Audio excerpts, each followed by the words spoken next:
High everyone र म अझै आज पनि उपस्थित भइसकेको छु नेप्से वा सेयरका कुरा अ, अ, लिएर र आज पनि नेप्से अपडेट हुने नै छ र क्युटी रिपोर्टहरू पनि हामी हेर्ने नै छौँ र आज नेप्सेमा के भयो पनि हामी अगाडि बढाउने नै छौँ। तर त्योभन्दा अगाडि तपाईँहरू स्वस्थ हुनुहुन्छ होला भन्ने मैले मानेको छु र तपाईँहरूले नयाँ लगानीकर्ताहरू हुनुहुन्छ भने सम्हालेर लगानी गरिराख्नु भएको छ भन्ने पनि मैले मानेको छु। आज थोरै मैले एउटा बुकबाट थोरै अंशहरू मैले तपाईँहरूलाई लगानी गर्ने उत्तम तरिकाहरू म थोरै भन्ने गर्छु। गृह कार्य भनेको कम्पनी किन्दै गर्दाखेरि कस्ता कम्पनीहरू किन्ने एउटा गृह कार्य चाहिँ आफूले गर्नुपर्छ भन्ने कुराहरू यहाँ छ। प्रवेश, सुरक्षा र बहिर्गमन भनेको इन्ट्री, सेक्युरिटी र एक्जिट। तपाईँले सेयरमा लगानी गर्दै गर्दाखेरि तपाईँको इन्ट्री पोइन्ट र त्यसको लगानीको सुरक्षा र तपाईँको एक्जिट पोइन्ट चाहिँ तपाईँलाई थाहा हुनुपर्छ। र नयाँ लगानीकर्ताहरूमा धेरै कम देखिने गरेको भनेको धैर्यता भनेको धैर्य चाहिँ तपाईँ हुनैपर्छ। यदि तपाईँसँग धैर्यता छैन भने तपाईँ सेयर मार्केटमा गुमाउने चान्स धेरै हुनेछ। र राम्रो कम्पनी छनौट गर्ने चाहिँ सिलेक्सन अफ बेस्ट कम्पनीज, तपाईँहरूले राम्रो कम्पनीहरू छनौट गर्नु सिक्नुपर्दछ। त्यसमा वारेन बफेटले भन्ने गर्दछन् कि वारेन बफेटले बनाएका कमन स्टक अनकमन प्रफिट भनेर छ। तपाईँहरू किन्दै गर्दाखेरि 2 मिनट सोचेर किन म यो कम्पनीहरू किन्दैछु भन्ने कुराहरू चाहिँ वा त्यसको फन्डामेन्टल वा यो कम्पनीको बारेमा अलिकति भए पनि बुझ्नुपर्छ भन्ने कुराहरू छ। र यसलाई धेरै मैले राखिनँ। र फेरि वारेन बफेटै भन्नुहुन्छ गुणस्तरीय सधैँ सस्तोमा पाइँदैन भन्ने कुराहरू पनि छ। मैले सबै गरिनँ। र अर्को सिम्पल्ली भन्यो भने हामीले नर्मल्ली हेरिरहेको जस्तो हामीले देखिरहेको जस्तो पछिल्लो क्रममा ब्याङ्किङहरूमै हेर्ने हो भने हामीले एनआइसी एसिया भनेर चाहिँ धेरै ठाउँमा देखिरहेको छौँ भने कम्पनीले केही राम्रो गर्दैछ भन्ने कुराहरू पनि बुझ्न सकियो। हामीले युज गर्ने प्रडक्ट्सहरू यदि तपाईँहरू अल्कोहल खानुहुन्छ भने कुन हिमालयन डिस्टिलरी छ त्यसको हो कि होइन, त्यसको कति कन्ज्युम भइरहेको छ भने पनि थाहा हुनसक्छ। त्यस्तै अरू हामी डिफ्रेन्ट युनिलिभरको प्रडक्टहरू गर्छौँ, त्यसको पनि तपाईँलाई केही हदसम्म थाहा हुन्छ कि यो कम्पनीले के गर्दैछ भन्ने कुराहरू। त्यसबाट पनि तपाईँले सेलेक्सन गर्न सक्नुहुन्छ स्टकहरू चाहिँ कसरी सेलेक्सन गर्ने भन्दै गर्दाखेरि चाहिँ। र त्यस्तै विभिन्न लघु वित्तहरू होलान्, माइक्रो फाइनेन्स होलान्, डेभलपमेन्ट ब्याङ्कहरू होलान् तपाईँको नजिकमा, र उहाँहरूले गर्ने बिजनेसको तरिकाहरू हेर्दै गर्दाखेरि वा मान्छेहरूले उहाँहरूको बारेमा त्यो कम्पनीको बारेमा कतिको राम्रो पोजिटिभ फिडब्याकहरू दिन्छन्, त्यसबाट पनि तपाईँले कम्पनीहरू छनौट गर्न सक्नुहुनेछ। अब त्यसले दिने डिभिडेन्डहरू त छँदैछ। त्यस्तै भने common formula of successful investor भनेर लेखेको छ। Warren Buffett, Peter Lynch, Philip Fisher, Benjamin Graham, William O'Neil, Will Miller जस्ता सफल कम्पनी छनौट गर्ने तरिका र सिद्धान्त साझा छ भनेर छ है त। Financial statement of the company म हरेक दिन भन्छु, क्वार्टरली रिपोर्टहरू तपाईँकोमा आइरहेको छ, त्यो चाहिँ तपाईँहरूले सधैँ हेर्नुपर्ने हुन्छ। र अनुसन्धान भनेको धेरैभन्दा धेरै अनुसन्धान गर्नु पऱ्यो। तपाईँहरूले त्यो कम्पनीको बारेमा धेरैभन्दा धेरै कुराहरू बुझ्न सिक्न पऱ्यो। र तपाईँहरूले त्यो कम्पनीको बुझ्दै गर्दाखेरि तपाईँलाई कुन कम्पनी चाहिँ तपाईँले राम्रोसँग बुझ्छु जस्तो लाग्छ ती कम्पनीहरूमा लगानी गर्नुभयो भने तपाईँले कहिले पनि घाटा बिहोर्नु पर्ने छैन। जस्तै तपाईँ राम्रोसँग ब्याङ्क बुझ्नुहुन्छ भने त्यो ब्याङ्कले के गर्छ, ब्याङ्कको बिजनेस मोडल के हो, ब्याङ्कले कसरी पैसा कमाउँछ भन्ने कुरा तपाईँलाई थाहा हुन्छ। त्यस्तै इन्सुरेन्स नेपालमा धेरै सेक्टरहरू छैनन्। इन्सुरेन्स हेर्ने हो भने इन्सुरेन्स कम्पनीले कसरी पैसा कमाउँछन् भन्ने कुराहरू बुझ्नुभयो भने तपाईँहरूले त्यो कम्पनीमा राम्रोसँग लगानी गरेर प्रतिफल लिन सक्नुहुनेछ। त्यस्तै हेर्ने हो भने अर्को नन लाइफ इन्सुरेन्सको पनि त्यही छ। अर्को म्यानुफ्याक्चरिङ भनेको हामीहरूमा थोरै मात्र कम्पनीहरू छन् त्यो म्यानुफ्याक्चरिङ गर्ने। जस्तो शिवम सिमेन्टको के उत्पादन गर्छन्, सिमेन्टको बिजनेस के हो, बिजनेस मोडल के हो, त्यो कुराहरू तपाईँले बुझ्नुपर्ने हुन्छ। त्यस्तै हिमालयन डिस्टिलरी के छ त्यो अनुसारको तपाईँले बुझ्नुपर्ने हुन्छ। अरू विभिन्न म्यानुफ्याक्चरिङ साथै अब हेर्ने हो भने डेभलपमेन्ट ब्याङ्क होला, माइक्रो फाइनेन्स होला, लघु वित्त होला होइन, यी यस्ता ब्याङ्कहरू वा अब म्युचुअल फन्डै होला। म्युचुअल फन्डले के गर्छ, म्युचुअल फन्डको बारेमा राम्रैसँग बुझेर मात्र लगानी गर्नुपर्ने हुन्छ। त्यसरी कम्पनीहरू छनौट गर्दा यो तरिकाहरू तपाईँले अपनाउनु पर्ने हुन्छ। है तपाईँ कुनै कुरा बुझ्नै हुन्न, तपाईँको दिमागमा समझमै आउँदैन भने त्यो कुराहरू लगानी नगर्नु होला। त्यसले गर्दा तपाईँलाई पछि झन् धेरै घाटा हुन सक्दछ। कुनै कम्पनी तपाईँले बुझ्नुहुन्न भने लगानी नगर्दा पनि हुन्छ। जुन कुरा तपाईँ बुझ्नुहुन्छ त्यसमा पर्फेक्ट हुनुहोस्, त्यतिमा मात्र तपाईँले लगानी गर्न सिक्नुहोस्। र यति भन्दै आज थोरै बुकको रिभ्यू गरिसकेपछि, त्यो चाहिँ बुक चाहिँ सेयरबाट करोडपतिको रविन्द्र भट्टराईको बुक छ मसँग, त्यहीबाट मैले थोरै रिभ्यूहरू गरिरहेको छु। र विस्तृतमा जाने हो भने यो एलाउ पनि हुनेवाला छैन, तर तपाईँ नयाँ लगानीकर्ताहरूलाई चाहिँ थोरै सहयोग हुन्छ भन्ने तरिकाले मैले यो रिभ्यू गरेको हो। र अब हेर्ने हो भने आज लगभग नेप्से 0.34% मात्र बढेको भनेर आएको छ। ओके, आज फेब्रुअरी 4 तारिक हो। नेप्से 0.34%ले बढेको छ र हेर्ने हो भने आज ओके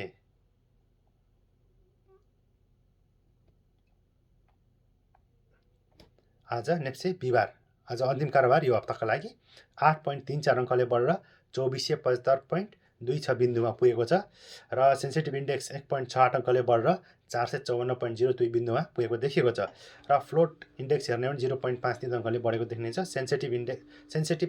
सेन्सिटिभ फ्लोट इन्डेक्स हेर्ने 0.65%ले बढेको छ भने आज 201 कम्पनीको 72,170 पटक कारोबारबाट 7 अर्ब 61 करोड 50 लाख रुपियाँ बराबरको कारोबार भएको छ र आजको टप गेनर्सहरू हेर्ने हो भने हामीले SLBS भनेको सूर्योदय लघु वित्तीय संस्थाको 10% चेन्ज देख्दैछौँ र JSLBB जनउत्थान सामुदायिक लघु वित्त विकास ब्याङ्कको 9.9%ले बढेको छ। SMFDB भनेको समिट माइक्रो फाइनेन्स डेभलपमेन्ट ब्याङ्कको 9.99%ले बढेको छ भने त्यस्तै माहुली लघु वित्तीय संस्था लिमिटेडको MSLB यसको सिम्बल छ र यसको 9.98%ले बढेको छ। अर्को हेर्ने भने नेसनल माइक्रो फाइनेन्स वित्तीय संस्था 9.97%ले बढेको छ र त्यसको NMFBS छ र USLB अर्को छ भने USLB छ उन्नति सहकार्य लघु वित्तीय संस्था लिमिटेडको 9.97%ले बढेको छ।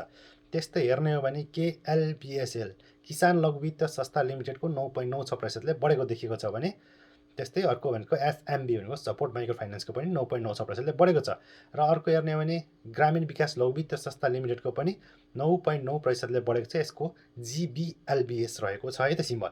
अर्को भनेको SPDL synergy development bank synergy power development रहेछ SPDL र यो पनि 9.98%ले बढेको छ भनेको आजको टप लुजर्सहरूमा हामी हेर्दैछौँ PLI आज धेरै दिनपछि प्रभु लाइफको सेयर मूल्य 3.64%ले गिरावट देखिएको छ।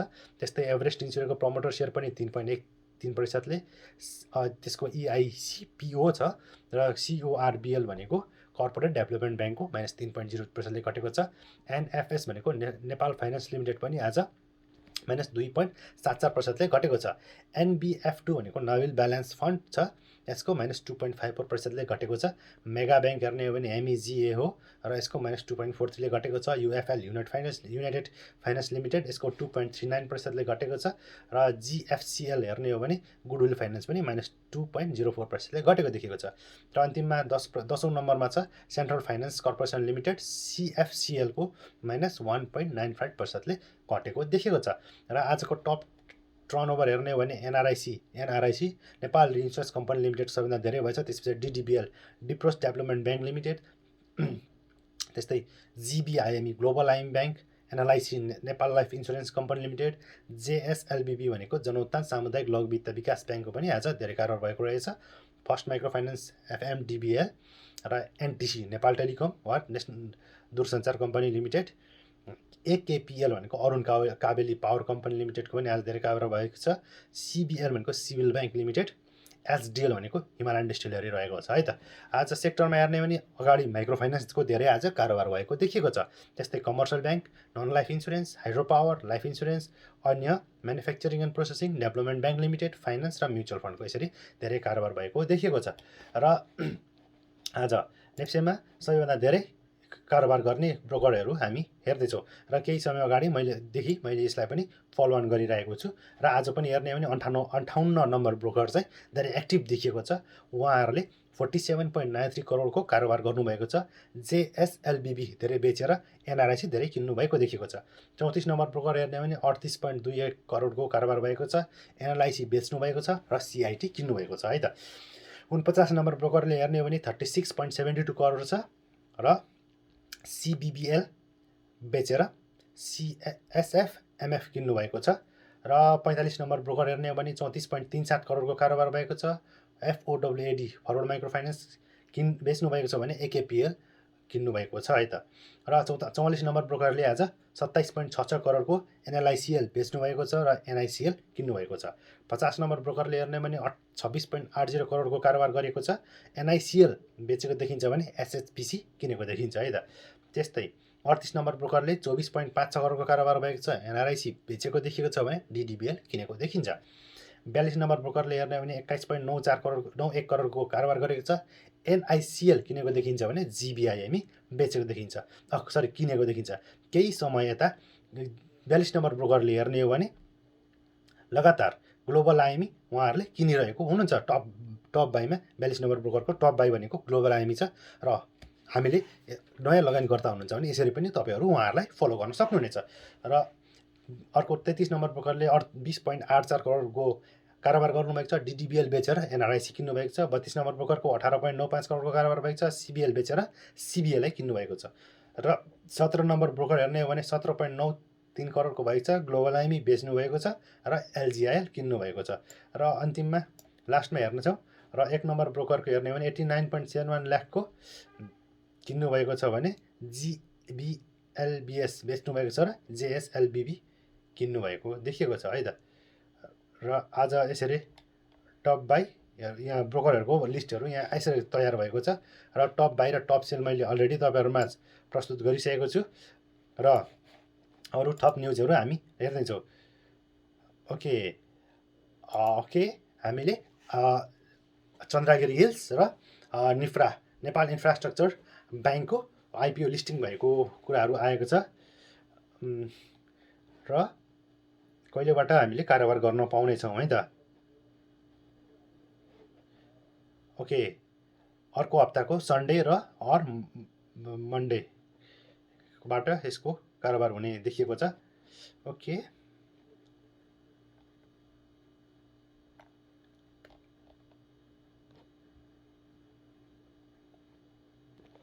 यसलाई म यसलाई फेरि प्रस्ट्याउने छु, यहाँनिर अलिकति देखिएन।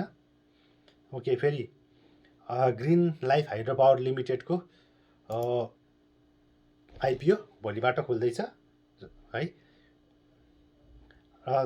40 मेगावाटको run of river Khanikhola 1 hydro power उहाँले निर्माण गर्नुभएको छ र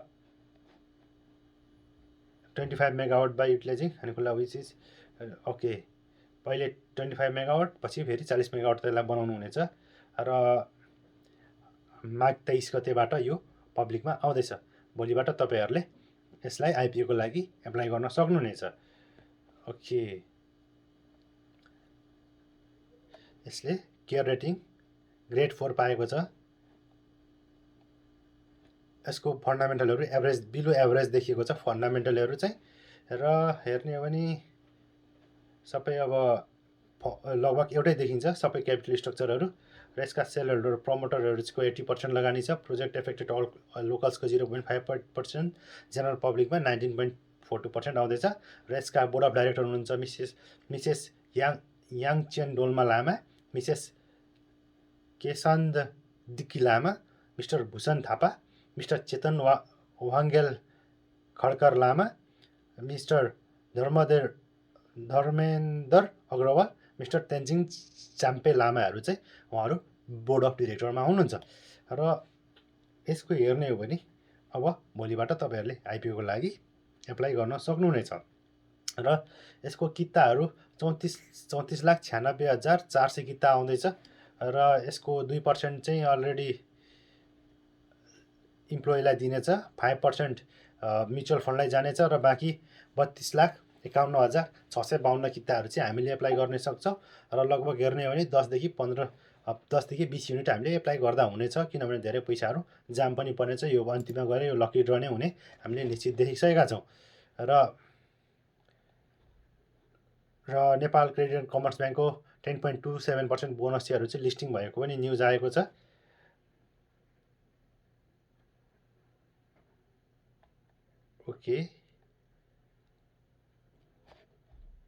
ओके, अब हामी अर्को Q2 रिपोर्ट्सहरूतिर जानेछौँ। मैले भनिहालेँ एनसिसी ब्याङ्कको 10.27% बोनस नेफ्रेमा स्वीकृत भइसकेको छ। ओके, सूर्य लाइफले पनि शेयर धनीको खातामा पैसा पठाएको छ। ओके, नेपाल लाइफ भन्छ नगद लाभांश पाउनको लागि खाता अपडेट गर्नुहोस्। नेपाल लाइफको 20% होला सायद, त्यसको तपाईँले खाता अपडेट गर्नुपर्ने हुन्छ। ओके, नेहरुको एजिएम 22 गते बस्नुभएको छ। कामना विकास ओके। ग्रामीण लघु वित्तको नाफा अघि तपाईँहरूले देख्नुभएको होला, ग्रामीणको चाहिँ धेरै प्रतिशतले बढेको देखिएको थियो र त्यसको नाफा 59.44%, 59.44%ले बढेको देखिएको छ र 17 करोड 84 लाख रुपियाँ उहाँहरूले नाफा कमाउनु भएको छ। यो 59.44% बढी हो र यसको चुक्ता पुँजी 98 करोड 25 लाख रुपियाँ छ भने रिजर्भ कोषमा 77 करोड रुपियाँ रहेको छ। लगभग रिजर्भ कोष र क्यापिटल धेरै डिफ्रेन्स देखिँदैन र यसको खराब कर्जा भने 4.45% रहेको खराब कर्जा घटेर 4.20 छ। प्रति सेयर आम्दानी 36 रुपियाँ 32 पैसा छ भने नेटवर्थ 178 रुपियाँ 46 पैसा रहेको देखिन्छ। र थप Q2 रिपोर्टहरू छन् भने हामीले यो इन्फ्रास्ट्रक्चरको पनि हामीले अहिले रिपोर्टहरू हेर्दैछौँ। यसको नाफा कति रहेछ हेरौँ। र भर्खरै आइपिओ आएको छ, लिस्टिङ पनि हुन बाँकी नै छ र यसको खुद नाफा 12.54%ले घटेर 35 करोड 22 लाख 55 हजार रुपियाँ मात्र कमाएको रहेछ। योभन्दा अगाडि 40 करोड 27 लाख 83 हजार नाफा कमाएको देखिएको छ। र ब्याङ्कको प्रति सेयर आम्दानी पनि 84 पैसाले घटेर 5 रुपियाँ 87 रहेको छ भने प्रति सेयर आम्दानी 6 रुपियाँ 71 पैसा, यसको प्रति सेयर आम्दानी 6 रुपियाँ 71 पैसा रहेको थिएछ र अहिले 5 रुपियाँ 57 पैसामा पुगेको छ। 12 अर्ब चुक्ता पुँजी रहेकोमा र आइपिओ आएकोले गर्दाखेरि 20 अर्ब पुग्नेछ। झगडा कोषमा हेर्ने हो भने 1 अर्ब 94 करोड 25 लाख 81 हजार रुपियाँ हामीले यहाँ देख्नेछौँ। र थप सानीमा माईको खुद नाफा 6%ले बढेको छ। सानीमाई हाइड्रो पावरको पनि 6%ले नाफा बढेको भन्ने रिपोर्ट आएको रहेछ र उहाँहरूले 32 करोड 22 लाख रुपियाँ कमाउनु भएको छ। त्योभन्दा अगाडि 28 करोड 79 लाख रुपियाँ उहाँहरूले कमाउनु भएको रहेछ। र हेर्दै जाने हो भने अहिले हेर्ने नै उहाँहरूको चुक्ता पुँजी 2 अर्ब 80 करोड छ र झगडा कोषमा 45 लाख 54 हजार रुपियाँ मात्र रहेको देखिन्छ भने रिटर्न अर्निङमा 59 करोड 9 लाख रुपियाँ राखिएको रहेछ। प्रति सेयर आम्दानी 11 रुपियाँ 47 पैसा छ भने प्रति सेयर नेटवर्क 121 रुपियाँ 21 पैसा रहेको देखिन्छ।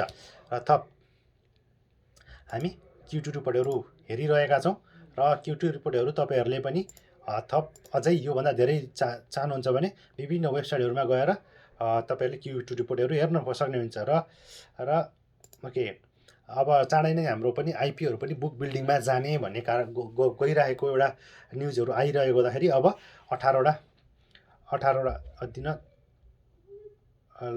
कुन लगानी छ भनेर 18वटा रहेछ। अहिले लगभग 18वटाले ओके, यहाँनिर धेरैवटा रहेछ, 1 देखि 18 लगभग 46 र 18वटा कम्पनीहरूले चाहिँ अब बुक बिल्डिङमा भाग लिन पाउने रहेछन्। र प्रभु capital, Muktinath capital limited, ICICI यो सबै क्यापिटलको नाम रहेछ। जति पनि क्यापिटल छन् 46वटा क्यापिटल र इक्विटी फन्ड यिनीहरूले पाउने रहेछ र पछिले थपेको भेन्चर क्यापिटल प्रणाली कम्पनीहरू यसरी हामीले यो चाहिँ बुक बिल्डिङमा भाग लिन पाउने कम्पनीहरू हुनेछन्, जसले एउटा कुनै पनि कम्पनीहरूलाई भ्यालु गरेर कट अफ प्राइस तोक्नेछन् र त्यो अनुसार उहाँहरूले किन्नुहुनेछ। त्यस्तै अर्को हेर्ने हो भने ओके, चिलिमेको हिजो मैले भनिहालेँ 10% बोनस र नेपाल फाइनेन्स 100% पनि लाभांश उसमा नेप्सेमा लिस्टिङ भइसकेको छ। र हामी अन्य न्युजहरू पनि हामी फलो गरिरहेका छौँ। त्यस्तो केही छ भने हामी हेर्दैछौँ। र ग्रामीणको मैले अघि नै तपाईँहरूलाई जानकारी दिइसकेको छु र केही अरू नयाँ थप सेयर मार्केटका लागि त्यस्ता न्युजहरू छन् भने हामी हेर्नेछौँ। र सेयर मार्केट अलिकति हाम्रो राजनीतिक अस्थिरता केही देखिए तापनि सेयर मार्केटले आफ्नो लय गुमाएको छैन अहिलेसम्म। र अर्को नगुमाउनुको कारण चाहिँ म के भन्छु भने पैसा or money is the king of the market हो। त्यसैले जुन दिनसम्म सस्तोमा पैसा आउँछ, पैसा आइरहन्छ, त्यति बेलासम्म सेयर मार्केट आफ्नो लय गुमाउन त्यति सजिलो छैन। पैसा आउँदासम्म सेयर मार्केट आफ्नो ट्रेन्डमा माथि नै देखिन्छ। र हेर्ने हो भने महालक्ष्मी विकास ब्याङ्कको पनि 9.26% लाभांश प्रस्ताव गरेको रहेछ र चुक्ता पुँजी हेर्ने हो भने 28 करोड रुपियाँ ओके चुक्ता पुँजी 28 करोडले बढ्ने भएको रहेछ महालक्ष्मी विकास ब्याङ्कको र 9.96% लाभांश घोषणा गरेको रहेछ। चुक्ता पुँजी 3 अर्ब 7 करोड रहेको छ भने चुक्ता पुँजीमा 28 करोड रुपियाँ बढीले वृद्धि हुनेछ र यसले गत वर्ष 17.89% लाभांश दिएको रहेछ। 8% बोनस र त्यसअघि 15% लाभांश दिएको थियो। ओके, यसले दोस्रो त्रैमासमा आउँदासम्म 12 करोड 47 लाख रुपियाँ वितरण योग्य नाफा कमाएको रहेछ र अगाडि वर्ष 21 करोड 13 लाख रुपियाँ नाफा गरेको थिएछ है त। र यस्तो भइसक्यो। अरू केही छ भने अझै हामी यसलाई हेर्दै जानेछौँ।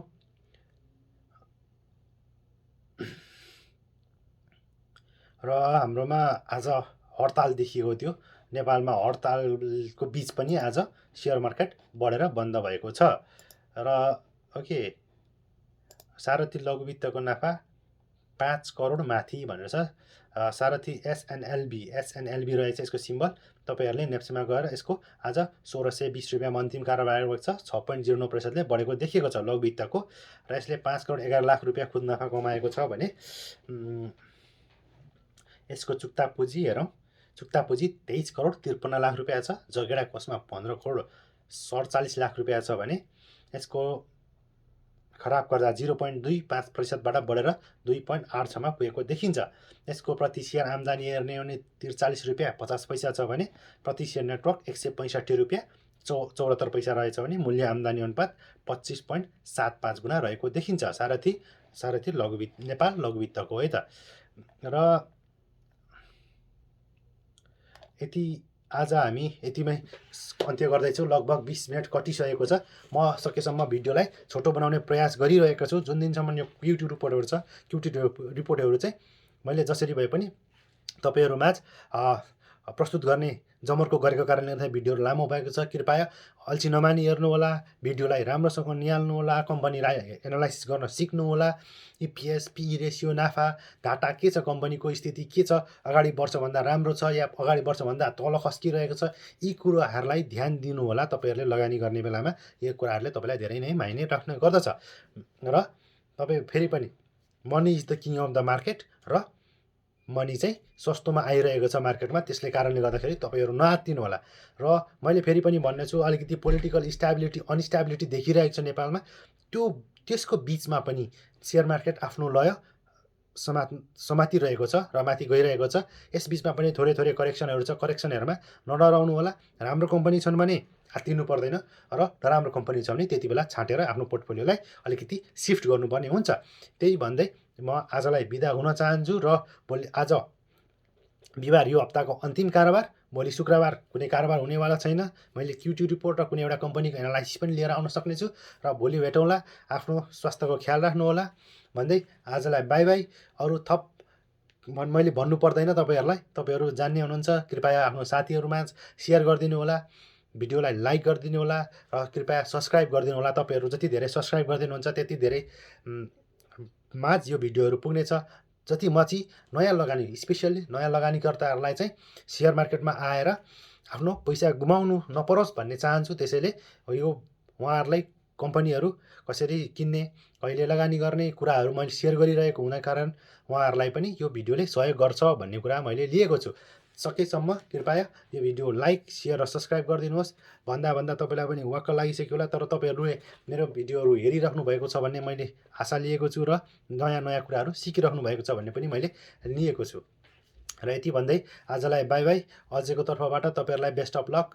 लगानी गर्दाखेरि सधैँ कम्पनीलाई राम्रोसँग निहालेर मात्र लगानी गर्नुहोला भन्ने मेरो सुझावसहित आजलाई बाई बाई छ फेरि पनि। र टेक केयर। र विदेशमा हुनुहुन्छ भने आफ्नो स्वास्थ्यको ख्याल राख्नुहोला र नेपालमा हुनुहुन्छ भने पनि कोरोनाको समय छ, ख्याल गर्नुहोला। आन्दोलन भन्दै कता नकुद्नु होला र सबैभन्दा फर्स्ट प्रायोरिटी स्वास्थ्य र त्यसपछि लगानी गरेर पैसा कमाउने हो। सेयर मार्केटमा आएर एकैचोटि आजको भोलि लगानी धनी हुन्छु भन्ने भन्दा पनि एउटा टाइम फ्रेममा म चाहिँ पैसा कमाउँछु, म पुँजी वृद्धि गर्छु भन्ने तरिकाले सोचेर आउनु होला। र यो मार्केट आज होइन, धेरै लामो समय पनि जाने भएको कारणले गर्दाखेरि अलिकति लामो सोचेर लगानी गर्नु होला भन्दै आजलाई bye bye. See you next day.